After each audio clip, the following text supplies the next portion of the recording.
Hey, what's up everybody? It's TheHyphenate here, and today we're going to talk about one of my new favorite pocket-sized LED lights. This one here made by iFootage. It's the Anglerfish HL1-C4. It's tiny, super portable, has an internal battery that lasts about 90 minutes at full intensity, has a CCT range from 2700 Kelvin all the way to 10,000 Kelvin, has full RGBW, a bunch of effects, has a pretty strong magnetic back so you can easily put this on any metal surface. Can be controlled wirelessly through the iFootage Lumen app that's made for Android and Apple, which works really well, by the way. I have a video on this channel that shows you how to use the iFootage Lumen app with the iFootage Anglerfish lights, including with this C4. So if you want to know how to control this with the app, make sure you guys go watch that video. I have a link for it in the description. But really quick, I just want to show you how responsive everything is. Right now, I'm on the HSI on the app, and you can see right here, I'm just going to go ahead and slide it around through the wheel. This is at 1% output, by the way.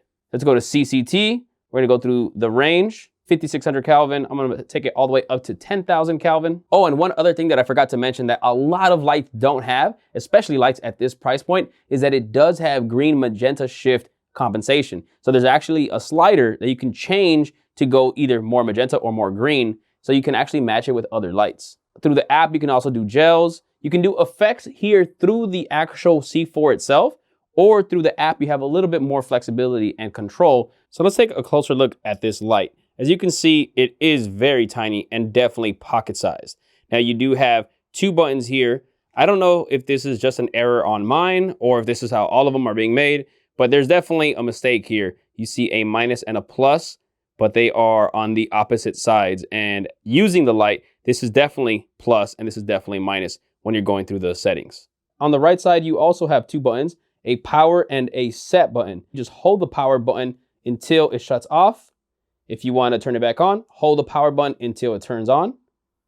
Now with the USB Type-C port on the side, you can charge the light. You can also have the light on while it's charging, and you can run it off of a battery bank. On the back, you can see it's not fully flat. You can see it sticks out just a little bit. Where this little circular area is, that's fully flat, and that's where the magnet is. Now at the bottom, we have a 1/4" 20 mount. On the top of the light, you have a screen. Now, one of the great things about this light is that it does have a removable diffusion panel. Here you see we have the front here, which actually has these little lenses. This actually helps to magnify the light, which makes this light a lot brighter than it would be if it was just off the LEDs themselves.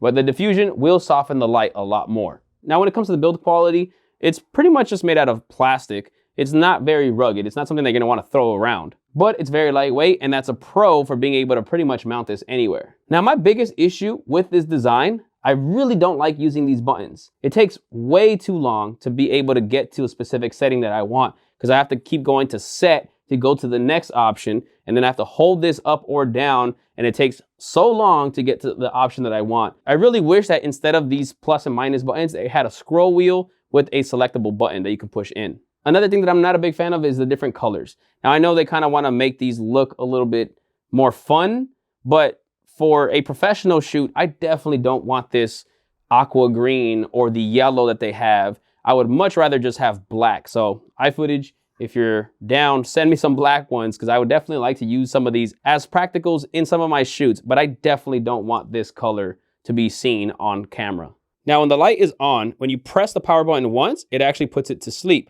So the power goes off on the light, but the light itself is still on, but this will help it save battery. To wake it back up, just press that power button once and the light's back on. On the top left corner, you'll see a little Bluetooth symbol if this is connected to an app. On the middle, you'll see the amount of time remaining on the battery at its current power, as well as an ID for the light. Now that ID relates to when it's connected to an app. On the top right corner, you'll actually see a battery indicator. Now the set button on the right and the plus and minus button on the left is how you navigate through the menu. Right now I'm in HSI mode, which gives me hue, saturation, and intensity. If I want to go up or down on the hue, the saturation, or the intensity, whatever's highlighted, the plus and minus will affect that setting. So right now I'm going through the hue and I'm changing that. Now if I press the set button once, it's going to move to the next option, which is saturation. Again, I can change that from 0 to 100%. Right now I'm going down. I'm gonna bring it back up. Now if I press the set button again, then I'll go to the third option when in HSI mode, which is intensity. So right now it's at 1%. I can go ahead and increase that, make it brighter. all the way up to 100%, but I'm gonna go ahead and keep it down for now. Now, if you press set again, then it's gonna go back to the beginning. If I wanna change the mode out of HSI, I press that set button on the right and I hold it until it shows me what mode we're in, and then it has a little left and right symbol. So then I use the plus and minus buttons on the left to cycle through the different modes. So we have CCT, HSI, Effect, Bluetooth reset. So if you've already connected this to an app and then you want to connect it to another app, you can go ahead and reset the Bluetooth so that you can connect it to a new app. Plus again, to go to the next one, settings. Here, if you press the set button, you can enter the settings. Now on the settings menu, there's no other option you can change besides language. So I'm gonna press the set button again. I'm gonna press plus, and now it's gonna take us back to CCT. So if I wanna enter CCT, click the set button once.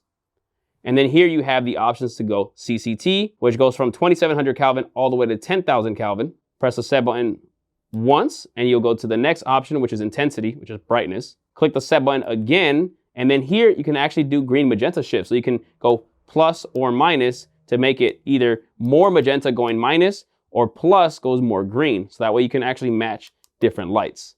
Not many lights, especially at this price point, have that feature. So in CCT mode, you can change the Kelvin under CCT, intensity, brightness, and green magenta. Now, if you hold that set button again, so we can go into different modes, we're gonna go into effect mode, press set to select. And then now when you're here, you can go plus and minus to change the different types of effects. So we have club, clouds, candle, fire, emergency, television, etc. Now with emergency, you don't have the different types of emergency. You just have pretty much police car, but I don't see anything that allows you to change into, for example, an ambulance or a fire truck. So maybe they'll add that in a firmware update. So there are definitely a lot of different standard lighting effects. If we go into party, click on set. You can change the intensity, but you can't change any of the other options. Now in the app, you have a lot more options you can change than what you can change here in the actual C4 itself. Now, when I first got this light, I wasn't really excited. I'm not a big fan of cube lights. I'm more a fan of the wider rectangle lights because I feel like even a small pocket-sized light should have as much of a widespread as possible. So I was kind of not really interested in this, but as I started using it, started seeing all the features and how well it works with the app, I've actually now been using this a lot for small little types of shoots that I need some type of accent lighting, or even using this as a practical. Because it's so small and magnetic, you can easily put this pretty much anywhere and it doesn't look like it's out of place. This actually looks like it could fit in an actual scene somewhere on a wall or on the background or even inside of a lamp.